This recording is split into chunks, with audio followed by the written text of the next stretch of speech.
व्याख्या मुद्रां करसरसिजैः पुस्तकं शङ्खचक्रे बिभ्रद्भिन्नस्फटिकरुचिरे पुण्डरीके निषण्णः अम्लानः श्रीरमृतविशदैरंशभिः प्लावयन्माम् आविर्भूयाद्दनघमहिमा मानसे वागधीशः कृष्णाय वासुदेवाय हरये परमात्मने प्रणतक्लेशनाशाय गोविन्दाय नमो नमः। संस्कृतशौर्यम् इति आमुखपटले सम्बद्धाः समेऽपि विद्वांसः समेऽपि जिज्ञासवः छात्राः सहृदयाः सज्जनाः एतस्य संस्कृतशौर्यम् इति आमुखपटलस्य संस्थापकः प्रबन्धकश्च डॉक्टर राजकुमारः समेषां स्वागतं वर्तते तस्मिन् महाभाष्यव्याख्याने। मान्याः साम्प्रतं महाभाष्यस्य षष्ठाध्यायस्य प्रथमपादस्य विचारः चलति। अद्य दिव उत सुट्कात् पूर्वः इति सूत्रद्वयस्य यथा समयं व्याख्यानं जायमानं वर्तते। दिव उत इति सूत्रविषये काशिकाकारः वदति यत् एतस्मिन् सूत्रे एङ्गः पदान्तादति इति सूत्रात् पदग्रहणम् अनुवर्तते। अत्र दिव इति द्विविधम् धातुः प्रातिपदिकञ्च। तर्हि कस्य ग्रहणम् अत्र भवेत्? धातोः प्रातिपदिकस्य वा इति जिज्ञासायां काशिकाकारः वदति दिव इति प्रातिपदिकं गृह्यते न तु धातु। दिव इति प्रातिपदिकस्य ग्रहणं वर्तते न तु धातोः ग्रहणं भवितुमर्हति। कथमिति? निरनुबन्धग्रहणे न सानुबन्धकस्य ग्रहणम् इति एका परिभाषा वर्तते। सूत्रे दिव इति कथितं वर्तते। धातु पाठे तु दिवु इति उदितः सः वर्तते धातु। अतः धातुः सानुबन्धः प्रातिपदिकं निरनुबन्धम्। तेन निरनुबन्धकग्रहणे सानुबन्धकस्य ग्रहणं न भवति इति परिभाषया अत्र दिव इति प्रातिपदिकस्यैव ग्रहणं भवति, न धातोः अनेन सिद्ध्यते। दिवः पदस्य उकारादेशः भवति। यथा दिविकामः यस्य इति विग्रहे अत्र बहुव्रीहि समासः, व्यधिकरण बहुव्रीहि समासः। दिविति सप्तम्यन्तं पदं, कामः इति प्रथमान्तं पदं। तयोः अत्र समासः बहुव्रीहि समासः। दिवि कामो यस्य स द्युकामः। अत्र दिव घटकस्य उकारस्य उत इति आदेशः भवति अलोन्त्यस्य इति साहाय्येन। तेन द्युकामः इति भवति। एवं द्यौः अस्ति अस्य इति विग्रहे अत्रापि मतु प्रत्यये कृते सति दिवमत् इत्यवस्थायां वकारस्य अनेन उकारादेशे कृते सति द्युमान् इति रूपं सिद्ध्यति। एवमेव बिमलद्युः दिनम्। अत्र बिमलश्चासौ द्यौः इति बिमलद्यु कर्मधारय समासः।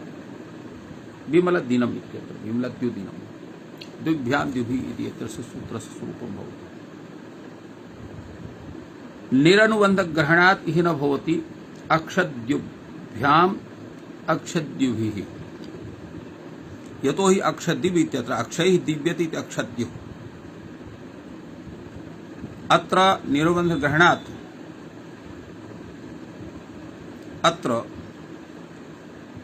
अक्षद्यु इत्यत्र द्यु इत्यस्य ग्रहणं न भवति। तेन अत्र उत् आदेशः न भवति, अपितु अत्र ऊठ अत्र संप्रसारणं वर्तते। ऊठः संप्रसारणसत्वात् अक्षद्युभ्याम् अक्षद्युभिः इति रूपं जायते। दिव उत् इत्यत्र उत् इति तपरकरणं, तो तपरकरणम् ऊठः निवृत्त्यर्थं वर्तते। तेन द्युभ्यां द्युभिः इत्यत्र अत्र शवोषूडं नासिके इति सूत्रेण अत्र ऊठ इति संप्रसारणं न भवति। पदस्य इति किं? दिव इति पदस्य वकारान्त उकारान्तादेशः भवति। दिवौ दिवः, अत्र दिव इति पदं न भवति, दिवौ इति पदं वर्तते। तद्घटकः यः दिवभागः सः अपदान्तः, अतः तस्य वकारस्य अत्र उत् इति आदेशः न भवति, तेन दिवौ दिवः इत्येव सिद्ध्यति। एवं भूतः विचारः काशिका ग्रन्थे एतस्मिन् सूत्रे वर्तते। अधुना वयं पश्यामः भाष्यग्रन्थं। भाष्यकारः इति सूत्रविषये कीदृशं व्याख्यानं विदधाति। भाष्यकारः अत्र उत् इत्यत्र तपरकरण विषये एव चिन्तयति पूर्वं। किमर्थः तकारः? अत्र तकारः किमर्थः? समादधाति भाष्यकारः तपरस्तत्कालस्य इति तत्कालो यथा स्यात् अत्र दिव इत्यनेन एकमात्रिकस्यैव उकारस्य ग्रहणं भवेत्, द्विमात्रिकस्य त्रिमात्रिकस्य वा न वा भवेत्। एतदर्थम् अत्र तपरग्रहणं वर्तते। तेन तपरस्तत्कालस्य इति साहाय्येन अत्र ह्रस्वस्यैव उकारस्य उच्चरितस्य ग्रहणं भवति, नान्यस्य अनेन सिद्ध्यति। भाष्यकारः कथयति नैतदस्ति प्रयोजनम्। एतस्य तु प्रयोजनमेव नास्ति। आन्तर्यतः अर्धमात्रिकस्य व्यञ्जनस्थाने मात्रिकः उकारः सिद्ध्यति। यतोहि अत्र स्थानेन्तरतमः इति सूत्रात् स्थानकृतम् आन्तर्यं, गुणकृतम् आन्तर्यं, प्रमाणकृत आन्तर्यं, एवमेव तत्र अर्थकृतम् आन्तर्यं गृह्यते। अत्र प्रमाणकृतं यत् आन्तर्यं तेन अर्धमात्रिकस्य वकारस्य स्थाने मात्रिकः अत्र उकारः स्वयमेव स्यात्। तर्हि कथम् अत्र प्रमाणकृत आन्तर्यं सम्पद्यते इति प्रश्नः भवति। तत्र उच्यते अत्र मात्रा द्वय न्यूनत्वम् इति प्रमाणम्। मात्रा द्वय न्यूनत्व रूपं सादृश्यम् अर्धमात्रायामपि वर्तते, अथवा अर्धमात्रिके वकारेपि वर्तते, एकमात्रिके उकारेपि वर्तते। तो तादृशं प्रमाणकृतम् आन्तर्यमादाय अत्र अर्धमात्रिकस्य उकारस्य स्थाने एकमात्रिकः अत्र उकारः स्वयमेव स्यात्। अत्र तपरकरणस्य आवश्यकता एव नास्ति। तर्हि किमर्थम् अत्र तपरकरणं वर्तते इति प्रश्नः जागर्ति। तदा उच्यते न सिद्ध्यति। ऊठि कृते आन्तर्यतः दीर्घस्य दीर्घः प्राप्नोति। अत्र ऊठः स्यात्। क्षोसूडं नासिके इति सूत्रेण अत्र ऊठः अपि प्राप्तिः वर्तते, न ऊठ सम्प्रसारणं स्यात्। तत्र तस्य ऊठः स्थाने दिव उत इति सूत्रेण स्थानिवत्वम् आदाय अत्र दीर्घस्य ऊकारस्य स्थाने दीर्घः ऊकारः स्यात्, न तु ह्रस्वः उकारः। अत्रापि प्रमाणकृत आंतर्येण। अतः तदर्थम अत्र तपः कृतः। तेन ऊठ चेत् भवति तर्हि ऊठस्थाने अनेन सूत्रेण स्थानिवत्वेन तत्र वकारत्वम् आदाय अत्र दिव उत इति सूत्रेण, अथवा दिव इति तो वकारस्य स्थाने न कथयति, दिव इति सूत्रं कथयति पदान्तस् पदस् दिव इति पदस्य उत भवति, यः अन्त्ये वर्तते अलुन्त्यस्य इति साहाय्येन तस्य स्थाने भवति। तेन अत्र यः छोषुडनुनासिक इति सूत्रे यः ऊठ भवति, तो ऊठः स्थाने एव अत्र उत स्यात्, न कश्चन दोषः। तदर्थं तपरः कृतः। एवं रूपेण अत्र एतस्मिन् सूत्रे भगवता भाष्यकारेण विचारः कृतः। अत्र कैयटः किञ्चित् वदति, कथयति द्युभ्याम् इत्यादौ परत्वात् ऊठ कृते पुनः प्रसंग विज्ञानात् उत्तम क्रियते ऊठ विधौ तु किङिति न अनुवर्तते इति पक्षम् आश्रित्य इदम् उक्तम्। यथा किङिति परे इति भवति षोडशोडनासिके इति, तदा तु एतस्य प्राप्तिरेव नास्ति, तदा न कश्चन दोषः।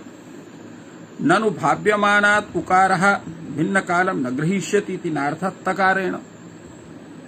भाव्यमानेन सवर्णानां ग्रहणं न भवति इति रीत्या दिव उत इति उत यत् वर्तते तद्भाव्यमानं वर्तते, तेन दीर्घादीनां ग्रहणं स्वयमेव न स्यात्, किमर्थं तपरकरणम् इत्यपि आशंका भवति।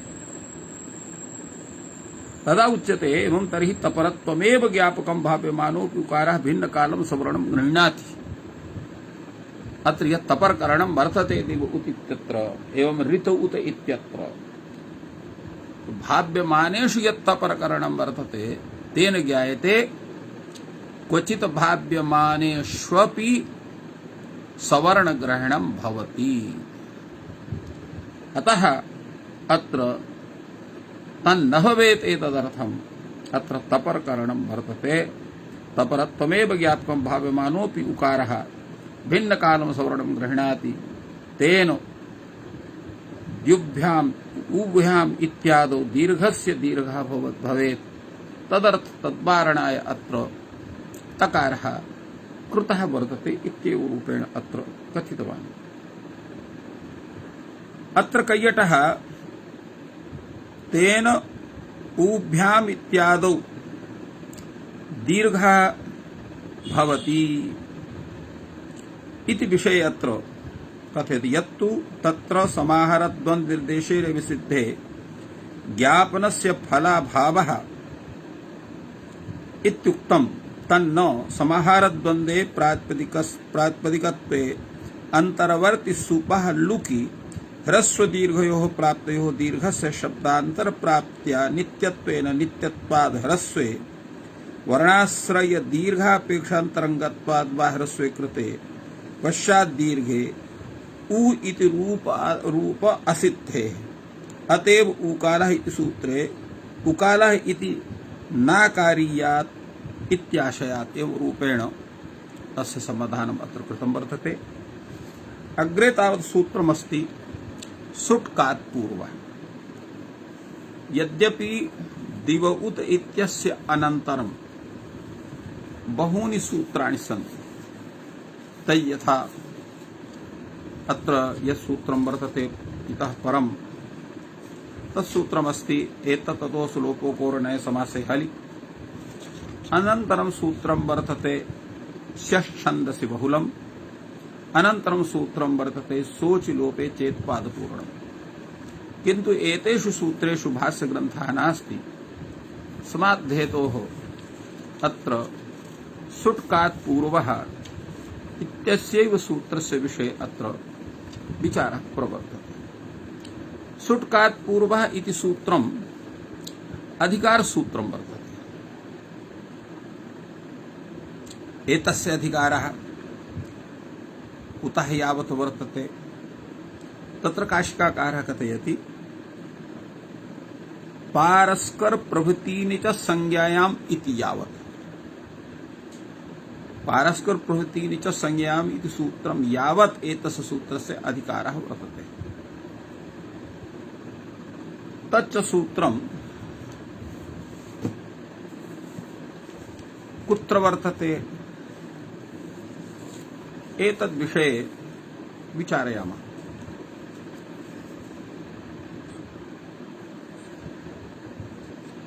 अत्र पारस्कर प्रवृत्तीनि च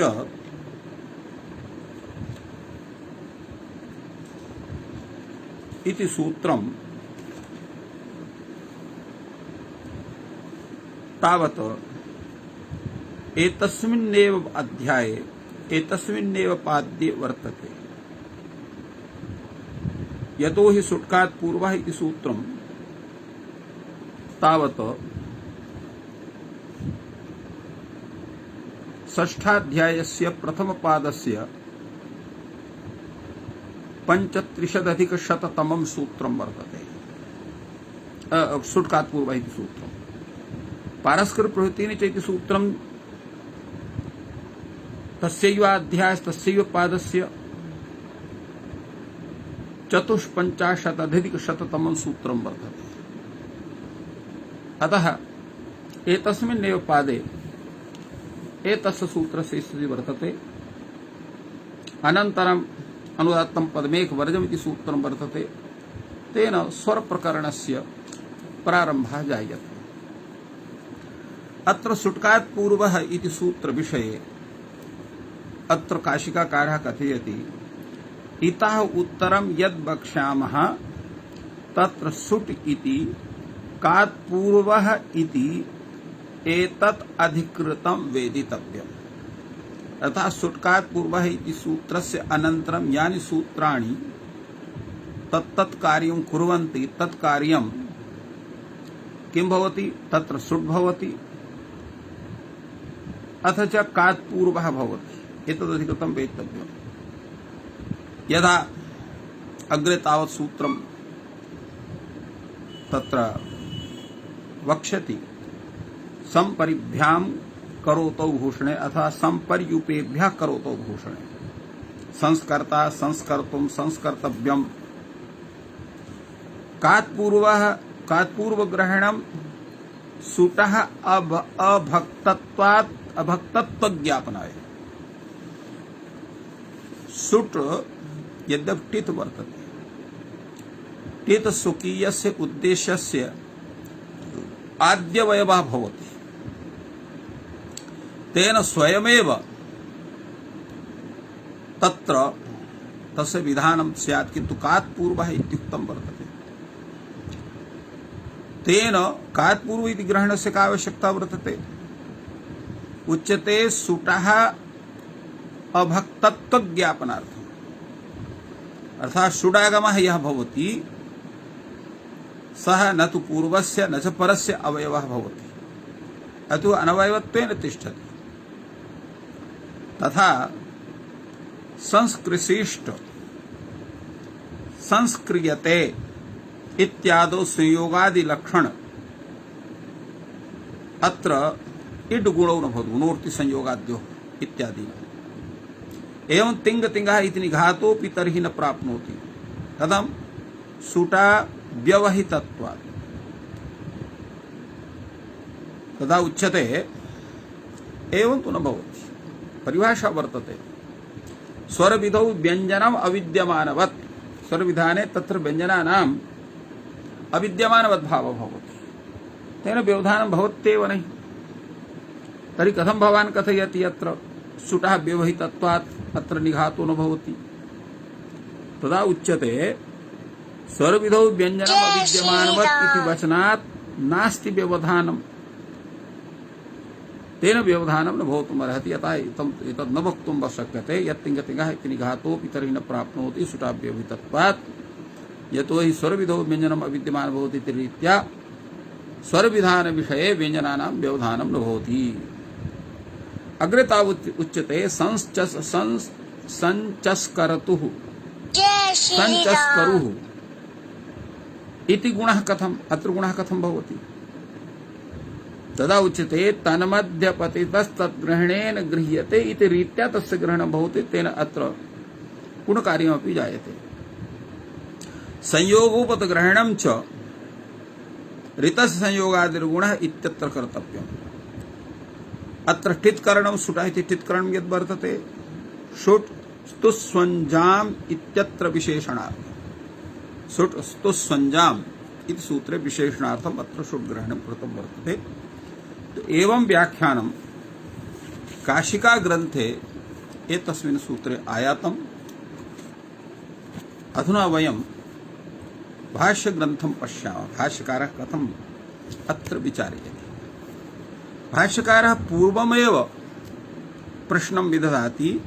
अत्र सुट्कात् पूर्वः यत् एतत् अधिकारसूत्रं वर्तते तत्र कात् पूर्वग्रहणं यदस्ति एतस्य प्रयोजनं किमस्ति, किमर्थम् एतस्य ग्रहणं कृतं वर्तते। भाष्यकारः अत्र तथैव समाधानं कृतवान्। कात् पूर्वः यथा स्यात् अर्थात् सुड् विधानं कात् पूर्वः यथा स्यात् एतदर्थं कात् पूर्वग्रहणं सुट् कात् पूर्वः इति सूत्रे कृतं वर्तते। न संस्कर्तः संस्कर्तुमित्यत्र सुडागमः अत्र संपरिपेभ्यः करोतो भूषणे इति सूत्रेण अत्र कात् पूर्वः एव सुडागमः भवति इत्यनेन सिद्ध्यते। उच्यते नैतदस्ति प्रयोजनं। शुडिति आदिलिंगो यम क्रियते अर्थात यम उद्देश्य पितः विधानं भवति टित् तस्मात् प्रागेव स्वयमेव विधीयते। अत्र करोतेः प्राग् विधीयते तथा करोतेः ककारादिः। तेन एतत् सूत्रं विनैव कात् पूर्वः एव तत्र भविष्यति। किमर्थम् अत्र कात् पूर्वग्रहणम् तत्रान्तरेण कात् पूर्वग्रहणं कात् पूर्वम् एव भविष्यति। एतस्य उत्तरं पठति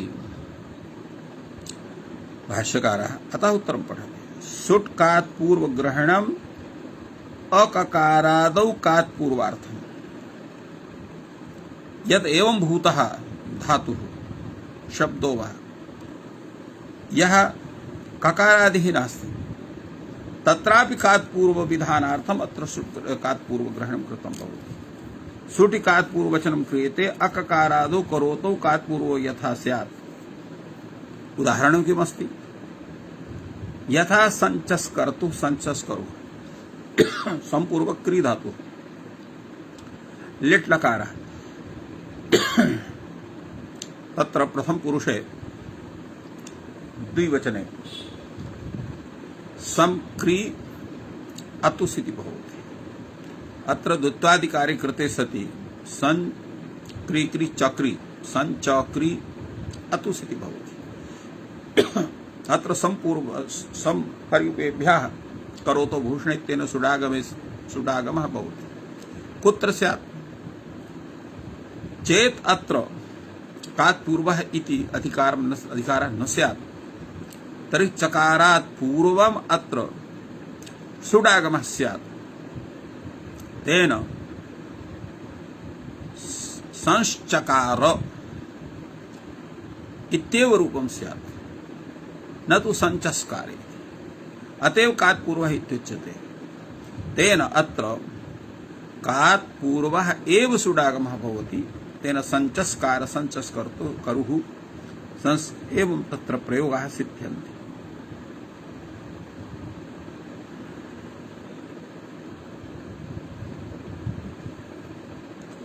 अत्र भाष्यकारः किञ्चित् विचारयति यत् अत्र धातुपसर्गयोः कार्यमन्तरङ्गम् इति रीत्या संक्रि इत्यवस्थायामेव सुडागमः स्यात्। तेन संस्क्रि इति रूपं भवति। संस्क्रि इ अतुसिति। तेन यदा द्वित्वं भवति तो शराखया इति रीत्या अत्र ककारस्य अत्र हलादिशेषः स्यात्। तद्रीत्यापि संस्चस्कर्तुः संस्चस्करुः इत्यादि रूपाणि सिद्धेयुः किमर्थं कात् पूर्वः इति तत्र कथितं वर्तते। धातु सर्वकार मंत्रम इति अभ्यासाभ्याम पूर्वमेव सुट् भविष्यति स च टित्वात् पूर्वः इति प्रश्नः अथवा वक्ष्यमाणानेक प्रयोजन संभवे तद्विशेष ज्ञानाय प्रश्नः इति कृत्वा अत्र कात् पूर्व ग्रहणं किमर्थम् इति तत्र प्रश्न विषय चिन्तनं वर्तते। तस्य समाधानं तु अत्र कृतं वर्तते। आदिलिंगम अस्य अस्ति इत्यति अकारः मत्वर्थीयः।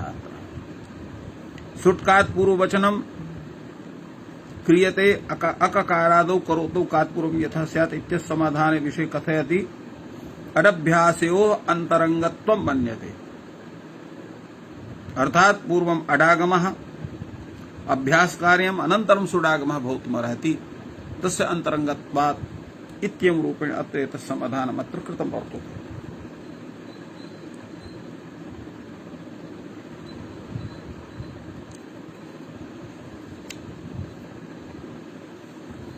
अग्रे तावत् भाष्ये विचारः वर्तते। सुटि कात् पूर्ववचनम् अककारादौ कात् पूर्वार्थम् इति चेत् अंतरेणापि तत्सिद्धम्। सुटि कात् पूर्ववचनम् अककारादौ कात् पूर्वम् इति पूर्वार्थम् इति भवान् यत् उत्तरितवान् तद्विषये उच्यते यत् कात् पूर्वग्रहणं विनापि तत्सिद्धं भवितुमर्हति। प्रश्नः भवति कथं सिद्धं भवितुमर्हति। उच्यते द्विर्वचनात् सुड् विप्रतिषेधेन अर्थात द्विर्वचनात् पूर्वमेव सुड् भविष्यति। द्विर्वचनं क्रियतां सुडिति सुड् भविष्यति विप्रतिषेधेन पूर्व प्रतिषेधेन सुडागमः स्यात्। तत्र द्विर्वचनं भवति तस्य अवकाशः विविधतुः विविधु इति सुटः अवकाशः संस्कर्ता संस्कर्तुम् इति अत्र उभयोः प्राप्तिर्भवति संस्चस्कर्तु संस्चस्कर्तु इति तेन शुड् भवति विप्रतिषेधेन। अर्थात अंतरंग बहिर्वंग भावम् अपेक्ष अत्र विप्रतिषेधः अत्र कथयति भाष्यकारः। शुड् कृते पुनः प्रसंग विज्ञानात् अत्र स्क्रीति शब्दस्य द्वित्वे सर्वपूर्वाखया इति खया शेषे रूपस्य सिद्धिर्भवितुमर्हति। एतस्य समाधानं कश्चन एकदेशी कथयति द्विर्वचनात् सुड् विप्रतिषेधेन इति चेत् द्विर्भूते शब्दान्तरभावात् पुनः प्रसंगः। द्विर्वचनात् सुड् विप्रतिषेधेन इति चेत्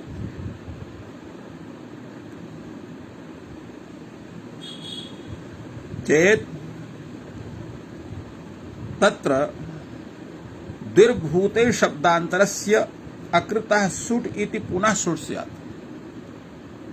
द्विर्भूते शब्दान्तरस्य अकृतः यः सुट् पुनः तस्य प्रसंगः स्यात्। अनन्तरम् अपि सुटः विधानं स्यात् इत्यर्थः। एतद्विषये कैयटः सम्यक् चिन्तयति। सः कथयति स्थाने द्विर्वचने शब्दान्तरत्वं व्यक्तौ पदार्थे चैक व्यक्तौ पदार्थे चक्रक दोषा नवतारः। अर्थात चक्रक दोषस्य अत्र स्थितिर्नास्ति। कथं सकृद्गतौ विप्रतिषेधे यद् बाधितं तद् बाधितमेव इति सुटि कृते द्विर्वचना प्रसंगात् तस्मात् आकृति पक्ष नाम जाति पक्षे पुनः प्रसंगे विज्ञानात् सुटि कृते द्विर्वचनम् इति व्यक्त्यन्तरेपि जाति सद्भावात् तद्वारेण पुनः कार्य प्रवृत्त्या अत्र चक्रक दोषापत्ति भवितुमर्हति। सकृत् प्रवृत्त्यैव लक्षणस्य चरितार्थत्वम् आश्रित्य परिहारः अत्र करणीयः। अर्थात जाति पक्षे अत्र दोषः व्यक्ति पक्षे न कश्चन दोषः। चक्रम इव विपरिवर्तनात् चक्रकम् इति उक्तं वर्तते। यथा चक्रम तत्र परिवर्तमानं भवति कदाचित् उपैर्गच्छति तस्य कश्चन भागः, कदाचित् नीचे ही गच्छति तस्मिन् प्रभाव तत्र तस्य कश्चन भागः इति कृत्वा अत्रापि तथैव स्यात्। कदाचित् तत्र सुडागमः कदाचित् विप्रच्छेद एवं रूपेण तत्र चक्रकापत्ति भवितुमर्हेत्। पुनः द्विर्वचन प्रसंगश्च अनभ्यासस्य इत्यस्य प्रत्याख्यानात् उच्यते। पुनः द्विवचन प्रसंगः अन्यथा अनभ्यासे उदितं भवति। अत्र लिट् धातोरनभ्यासस्य अभ्यासस्य कार्यं भवति, अभ्यासस्य न भवति। अथवा साभ्यासाद् यः प्रत्ययः विधीयते तत्र अनभ्यासस्य इति प्रतिषेधः। साभ्यासस्य यः प्रत्ययः विधीयते तत्र अनभ्यासस्य इति प्रतिषेधः प्रवर्तते। अग्रे तावत् वार्तिककारः कथयति द्विर्भूते शब्दान्तर्भावात् पुनः प्रसंग इच्छेत् द्विर्वचनम्। अर्थात् सुटिकृते शब्दान्तरस्य अकृतं द्विर्वचनम् इति पुनः द्विर्वचनं प्राप्नोति, सुटिकृते प्राप्नोति। तथा च अनवस्था पुनः सुट् पुनः द्विर्वचनं पुनः सुट् पुनः द्विर्वचनम् एवं रूपेण चक्रकम् अव्यवस्था प्रसज्य तदा उच्यते नास्ति चक्रक प्रसंगः। चक्रक प्रसंग यतो हि चक्रक विषये तत्र शास्त्रत्रयं शास्त्रचतुष्टयं वा स्यात् तदा चक्रकापत्तिः भवति। यदा शास्त्रद्वयं वर्तते तदा न्यून्याश्रय दोषः भवति। नास्ति अत्र चक्रक प्रसंगः। न हि अव्यवस्थाकारिणः शास्त्रेण भवितव्यम्। यत् शास्त्रम् अव्यवस्थां विदधाति तत्शास्त्रेण कार्यं न करणीयम् इत्यर्थः। कथमिति शास्त्रतो हि नाम व्यवस्था। शास्त्रस्य तात्पर्यमेव भवति व्यवस्थापनम्। शास्त्रं वर्तते अव्यवस्था वर्तते तर्हि तस्य शास्त्रत्वमेव नश्येत। यतो हि शास्त्रतास्तु व्यवस्थैव भवति।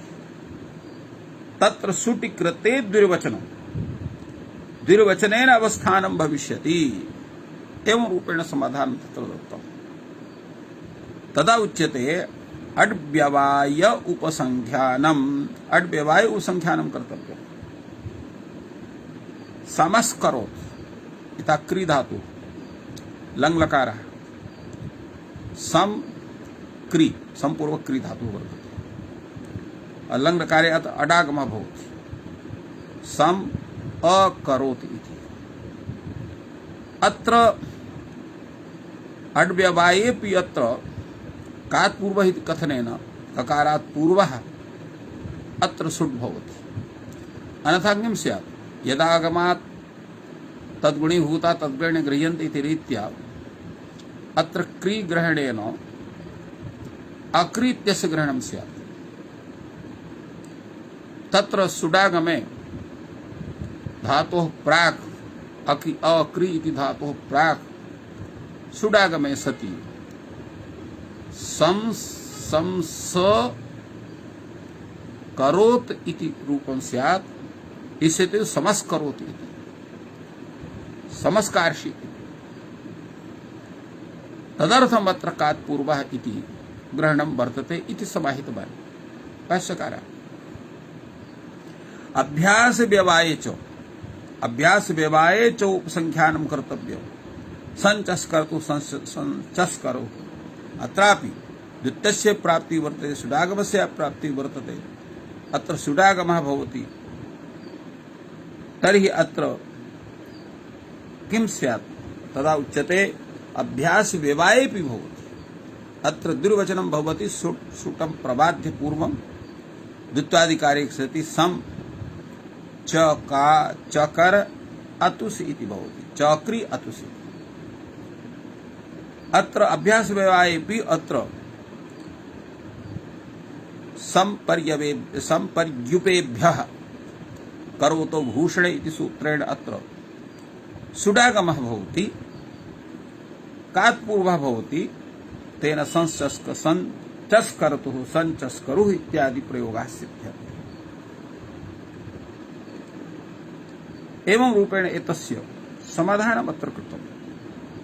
पुनः अत्र कश्चन आक्षेपः भवति, किमुच्यते अभ्यास व्यवाय इति यत् इदानीम् एव उक्तं निर्वचनात् शुड् विप्रतिषेधेन।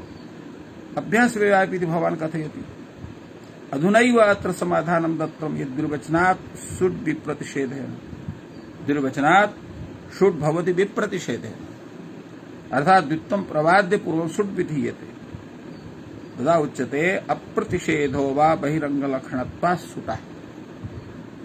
कथयति प्रतिषेधः न भवति, कथमिति, सुटः बहिरंगलक्षणत्वात्। सुट् बहिरंगं वर्तते, द्वित्वम् अन्तरंगं वर्तते। तेन द्वित्वे कर्तव्ये सुटः असिद्धत्वात् पूर्वं द्वित्वादिकार्यं द्वित्वाभ्यासादिकार्यं भवति, अनन्तरं सुडागमः भवति। विप्रतिषेधो वा पुनः सुटः,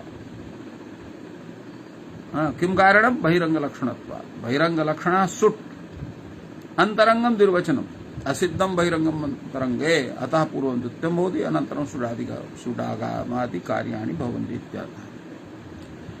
एवमर्थमेव तर्हि कात् पूर्वं ग्रहणं कर्तव्यं कात् पूर्वः यथा स्यात्।